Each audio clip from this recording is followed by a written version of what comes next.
We are here with another Project Car feature, guys, and today we have John Fetching Fords on Instagram. You may have seen him there with his awesome 77 F-150, F-100, whatever you want to call it.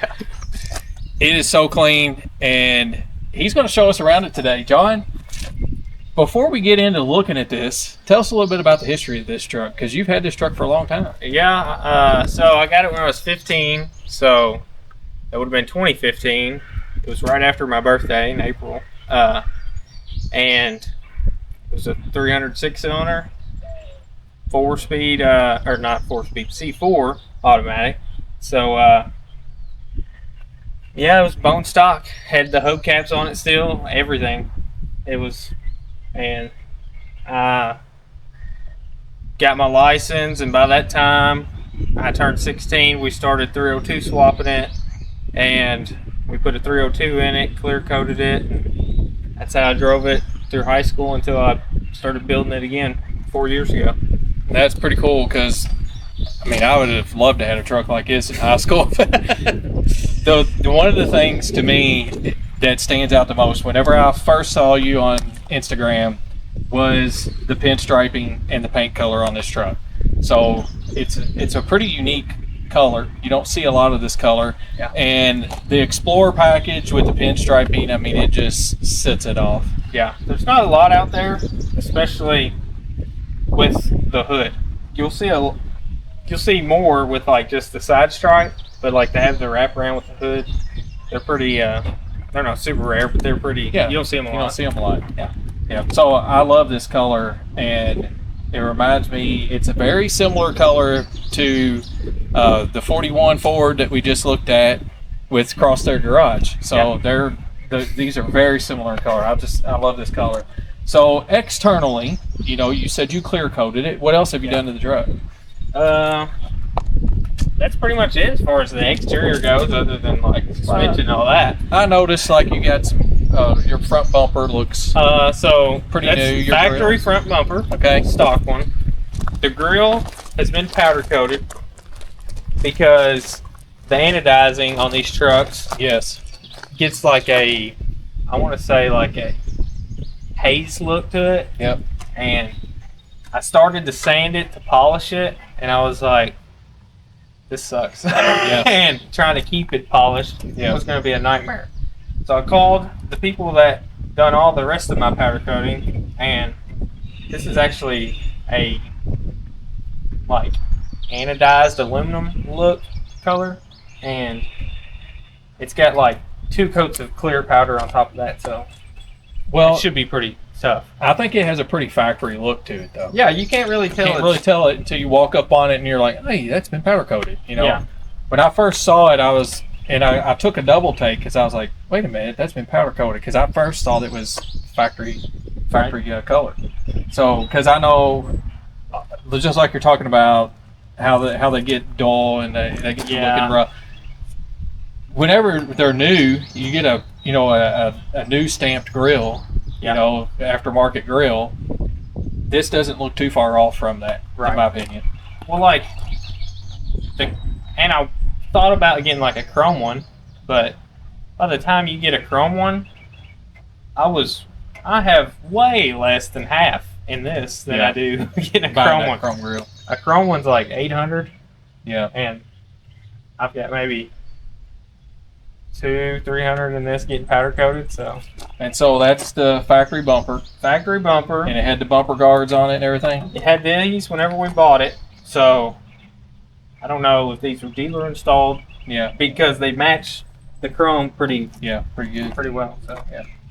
Of course, it's got the cool Explorer badge on the hood. I love that's that thing. The original one too. Yeah, I love it.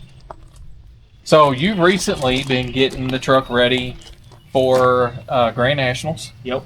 And that's fresh tint on the windows. Fresh Looks tint. really good. That was yesterday. Yeah. Before we do too much walking around, I think what everybody probably wants to see, because what we've all been hearing, this is the only thing people care about, is the big block underneath this hood, guys. Yeah. So why don't you pop the hood and show us that motor? Now this, it's a lot of bark. So if you are a loyal follower, you know these are not the right valve covers or right bolts. Yep. So my nice powder coated valve covers that said Ford on them were way too tall for my hydro boost, Okay. and they were way too tall for any brake booster I tried to put on it. So last night we made the decision, let's just throw these on there. Yep. And get Roll enough. with it. Yeah.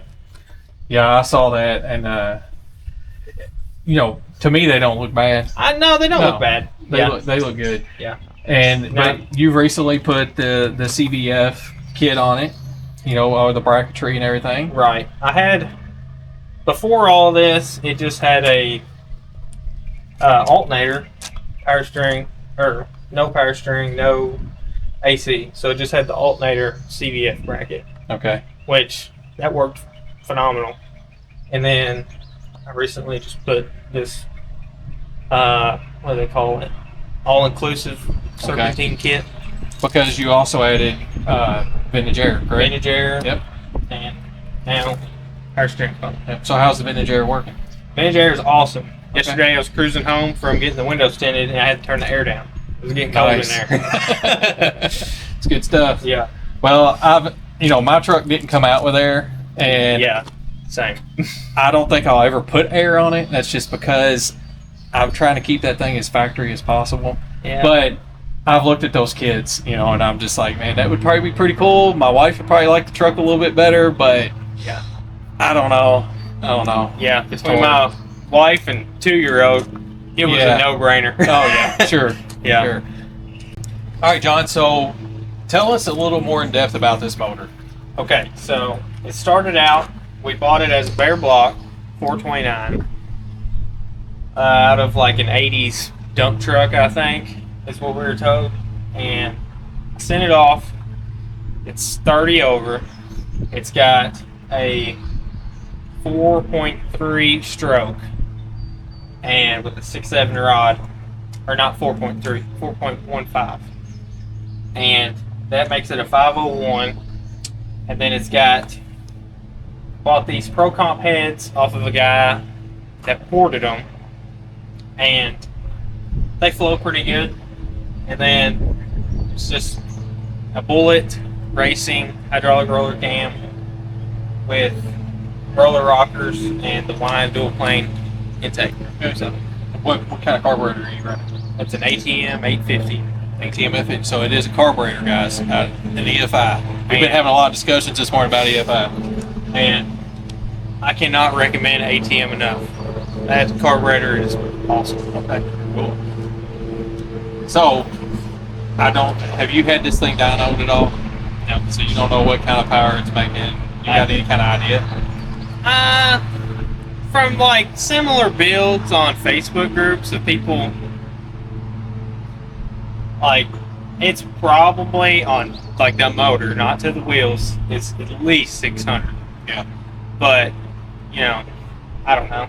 If it made close to 500 to the tire, I'd be happy. Yeah. If not, it's getting a plate. So it's really torquey.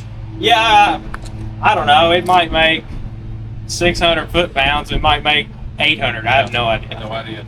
I've drove some faster stuff, but nothing like this. Okay. So, I heard it go down the road a while ago. It sounds like a monster. It sounds mean just sitting here idling, which you guys are going to hear that here in a minute. But so you got long tube headers. What kind of exhaust you running? So these are 2-inch fender well exit headers, and they're technically for just a 2-wheel drive stock truck. So they were a little tight on the Crown Vic swap, and but they're 3.5-inch collector to a 3-inch exhaust, and it's got Dynamax Super Turbo mufflers on it, which made it so much more enjoyable to drive. Yeah. Because before I had like a MagnaFlow straight through muffler on it, and it was just so loud going down the road. All right, so yeah, I know that the exhaust noise from just a through muffler, because that's what I had on my 306 for a while.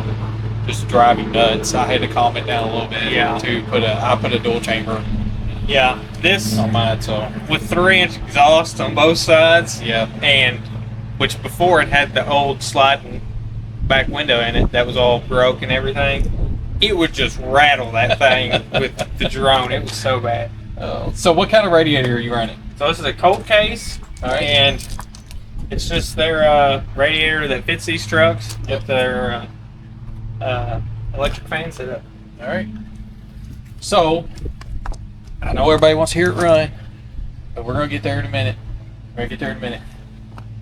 I want to take a look at the rest of the truck, but you made mention of something, and that was a Crown Vic front suspension. So That's correct. you got a Crown Vic, just the front suspension, or a front clip, or what? How did you do yours? So it's the front subframe. Okay. So it literally just bolts to the frame of the truck. So it's on Viking dual adjustable front coilovers. It's got the 2015 Mustang front rack and pinion, so it's electric. Okay. So that's pretty much it. It's got the stock Crown Vic style brakes. They're just drilled and slotted power stock brakes. And after our test drive, I'm pretty happy with it. Okay. So, and you're running a Willwood Master and Hydro Boost. Boost. Just put that on. So Okay. Yeah, so guys, I know y'all probably seen the rag over there. He's got a slight little leak today that he's trying to take care of, so just ignore that. yeah, I've been up since 6, and it was up till midnight last night trying to get this thing ready. But again, he's getting ready to take this thing to Grand National, so he wants to make sure that's good to go. So, Yep. yeah, so just a little leak, just ignore it. It's not a big deal. He'll dial that in, I'm sure. Yeah. So you're just running the power stock brakes, Yep. regular stock Crown Vic brakes with the Willwood master cylinder, and you got the Viking up front. What do you got going on in the back?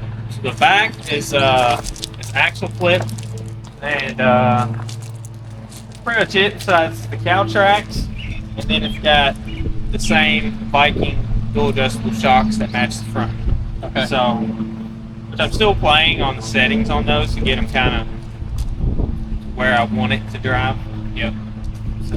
So, do you like with this setup a little stiffer ride, or do you want a softer ride? I'm okay with a little more firm, but I don't want it too firm. Yeah. Because, so I just swapped the rear end housings not that long ago to a short one because these tires were rubbing my mid sides. So now that it's shorter, before, whenever it was rubbing, I had them cranked all the way up so it wouldn't move very much to keep it from rubbing, just because I wanted to drive the freaking thing. Yeah. But now I've almost got them too soft, so Okay. still gonna play with Still it. playing around with it. Nice exhaust dumps right there, right before the tire. I love that. So, what do you think about the cow track setup? Oh, we've only had one other guy that had those on his, and he loved them. So, I think if you're going to do anything drag racing oriented, you can't beat them because they hook and absolutely no wheel lock. Yeah. You don't even think about doing nothing. And as long as I'm not too crazy on the throttle, this thing hooks and goes for having no weight in the back. nice. So that's the same thing he said. He said it'll hook. You don't have any wheel hop, no problems at all with that. I took a crazy video of me just like of the rear tire one time not that long ago, and you can literally see it separate. So Yeah. that's pretty. They work. Yeah, that's cool. So you've got 9-inch in the rear. Yep. You just put a quick performance rear end in it. Is that Yeah, the housing, which The I housing, already okay. had a quick performance nodular. I think it may be a Yukon center section yeah? with a Eaton True Track and 35 spline axles. Okay, what gear are you running? It's a 389. Okay. Yeah. So it runs out pretty good. Yeah, it gets out of its way. Yeah. So what transmission are you running? It's a E4OD, so Okay. it's a electric, and I've got a controller in the glove box that controls all that. All right. and it's a US shift quick 4, and that thing is awesome because you can change everything as far as the transmission goes. Get it set the way you want it. Yeah, you can change every shift point, how hard it shifts, everything. So, do you plan to race the truck? Because you got a nice drag pack on it. Yeah, it'll see the drag strip for sure. But it won't be a normal. It ain't dedicated. Okay. It's a street truck. Okay. All right. Yeah. Which Zach, who's behind the camera, loves anything with a drag pack on it. So Yeah, that's I his do thing. too. So show us the inside. Let's see what that interior looks like. It ain't much. It's just a factory 77. But I love the plaid seat. So right now, I've got my son's 77 Pinto at the house. Yeah. With the plaid seats in it. Yeah. I love that thing. Yeah.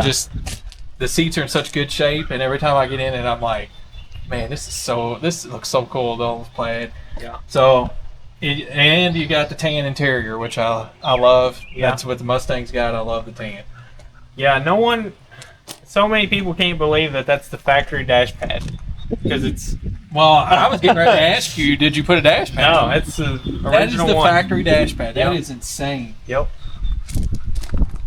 Yeah, there is literally not a There's crack in that nothing. thing at all. Not one single crack in it. So, what have you done anything to the interior? I know you just recently put the steering wheel on. Yep. Which the steering wheel Which- looks great. I love that wheel. Not really. I put the carpet in it recently. Back in high school, I rocked the vinyl, and I was like, well, I'm going to make it a little nicer and put carpet in it. So these are the factory door cards and everything. You Yeah, haven't I mean, updated any of that. they're rough, yeah. But they are in really good shape to be still Yeah. the factory door card. Yeah, the only, like, they got those spring clips and the plastic that those hold Yeah. on to. A lot of those are broke, but yeah. they don't flop too bad, so. Well, look, for a guy like me who loves patina vehicles, trucks, whatever, this has got the perfect patina on it. And I mean, yeah, the interior may have a little wear to it, but man, I'd run it just like it is. That's how mine is. It's just got a little wear to it. Yeah. Just roll with it. It just, to me, it adds to that aesthetic of Right. the whole patina look. If I make it too nice, I don't want to drive it. That's right. That's exactly right. And you drive it. I mean, you've been driving it all week, getting it ready for. I'm driving it to work, rain or Yeah. shine. Make sure it's ready to go for Grand Nationals. Yep. So, guys, if you're headed to Grand Nationals next weekend, check out Fetching Fords. He's Yeah. going to be there. Hit me up. I'll probably have a pocket full of stickers. There you go. His stickers look really good, by the way. So, John, let's hear this thing run. I know All right. it's what we've all been waiting for.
John, that was an awesome ride in the truck. Zach, what did you think? It was pretty good. It's very good. fast. It's Yeah. very fast. It likes to spin the tires. It's okay. Yeah. Well, one thing I kept noticing is we're out here on some country roads, right?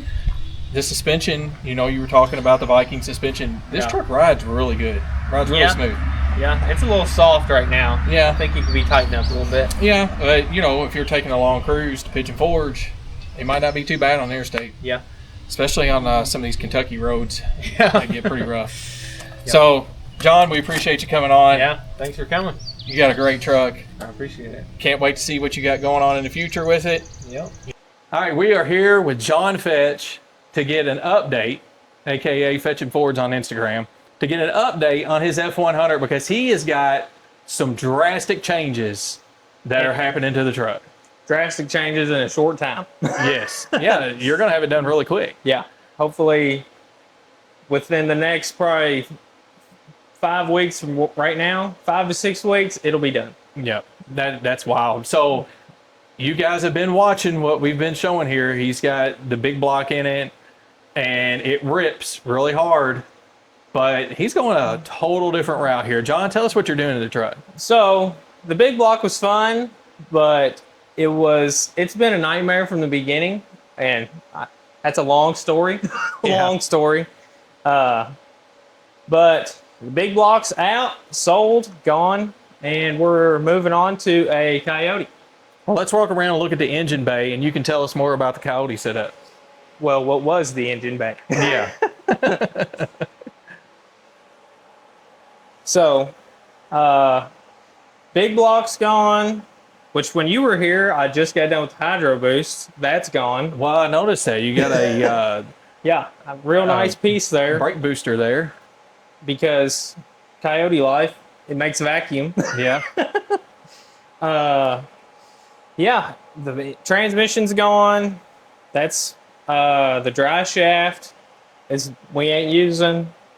But pretty much everything else here is going to stay. Okay. Use. So you got the Crown Vic suspension that we already know about. Yep. Crown Vic.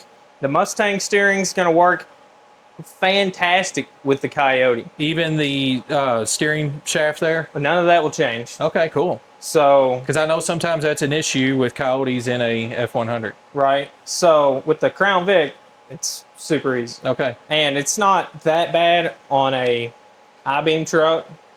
It's tighter, Yeah. basically. All right. But so the Coyote can control the rack. Nice. So what that means is, because right now it's like a default. It's key on, it turns it on, and it's like the bare minimum assist. Okay. So it's pretty firm steering. With the Coyote, when you're driving it slow, it'll control it to make it real easy to turn, and then the faster you go, the harder. Okay. Like So kinda just like a 2017 Mustang. Yeah. All right. And this Coyote came out of a Mustang? Yep, it came exactly out of the same year the Rat came out of, 2017 automatic GT, which was a beautiful car. And someone had been saving it because it only had 19,000 miles on it. Wow. It was gorgeous black car with silver racing stripes on it. And let's see, 2017. So he's been saving it for 8 years. Hardly drove it, and it got totaled. Oh my goodness. So That sucks. So you're getting a 19,000 mile motor. in transmission, Nice. 6R80. So talking about dependability, that's what you're after here, right? Yeah, so especially after this past few weeks, Yeah. you all have influenced me and got me chomping at the bit to go on Power Tour. Yeah. And whenever we went down, so a little backstory. So y'all came the weekend before Grand Nationals. Catastrophic failure, literally the day before we were getting ready to leave. Not really catastrophic, but just enough to say, I can't take we're it. not taking it. Yeah. So the whole drive down to Gatlinburg or Pigeon Forge, and the whole time we were down there, I was basically persuading my wife. I think this is what we should do. Yeah. So she was a little hesitant at first, but then she's like, we got to talking, and she's like, I just want it done. And I was like, I do too. I don't want to work on it all the time. I just want to enjoy it. Enjoy it.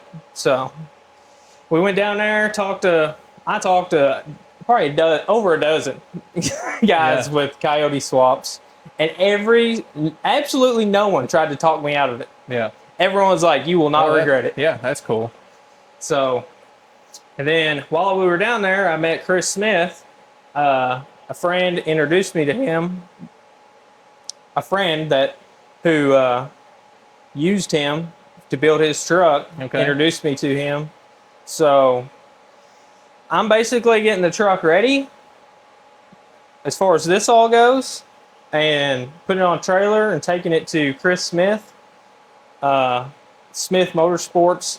He don't really have a page or anything. Okay. He's just word of mouth. He just flies under the radar. Word of mouth. Yeah.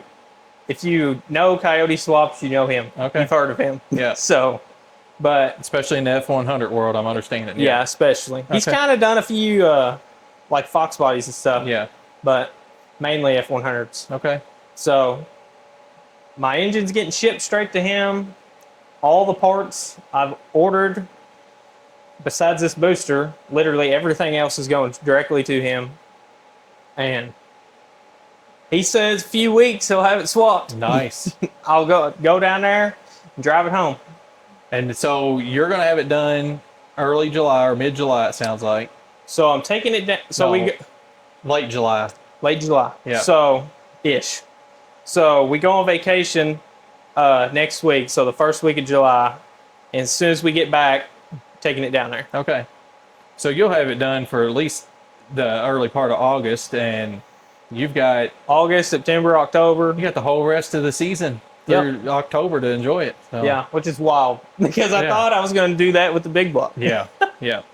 Man, it's going to make for an awesome build. You know, the big block is cool, right? You know, that's really something that I enjoyed about your truck. Whenever I saw you for the first time, I was like, that thing's cool. It's got a big block in it. Yeah. But the dependability, you can't go wrong with the Coyote. And to be able to take it on something like Power Tour and to know that you've got that dependable 20,000 mile motor in there. Yeah. That'll be it'll be awesome to be able to do that. Plus the power is probably very close. Well, it's so from what I can gather, I'm going to be 100 horsepower less with the Coyote, but it's going to weigh 400 pounds less. Yeah. The whole truck, which is insane. Yeah. How the weight difference. So I think as far as probably drivability, you're not going to see a huge difference in the power. I feel like it'll be probably really close to being just as fast. Yeah. And because like it'll be, I don't know, just so dialed in. Yeah. And honestly, with the motor you had in here, you were probably close to its limits anyway, right? I mean. Yeah, I mean, so the reason why I just decided to sell the big block was the heads were the biggest thing. And that's where I had the most issues with the entire thing. So in order to change the heads to basically grow with it, I would have had to change the pistons, which by the time you do all that, yeah, it's like, why even continue when we could just sell it and put that money towards the Coyote? Yeah, yeah. And if you want with the Coyote, 1,000 horsepower is very easily obtainable very, very quickly. Just money. So, yeah, it's money. Just money. But it's easy to do. Right? So like, everyone I've talked to is like, you throw a Whipple on it, and you're not even leaning on it at 700. Yeah. And you're still going to get 20 miles to the gallon, which is unheard of. Yeah. The big block never even would have thought about that. No. So, man, this is awesome. And we can't wait to see the finished product. So I think we're going to get together when it's done, right? Definitely. Yeah. Yeah. We'll have to come. You'll be ready to Coyote swap the bullnose. Oh, my. My camera woman says no. Yeah. So we'll get together when it's all done. We'll give all of the people an update and let everybody see the Coyote and F-100, man. Yep. I All can't right. wait. We appreciate the update. Yep. See you soon. Yep. So guys, go check him out on Instagram at Fetching Fords. And are you doing any YouTube stuff? Dabbling. Dabbling a little bit. Which my TikTok, sometimes them videos blow up. Okay. So. Fetching Fords on TikTok Yep. also. All right. So go check him out. Give him some support. And watch him as he builds this F-150. What a clean truck. Guys, we appreciate it, and we'll see you on the next one.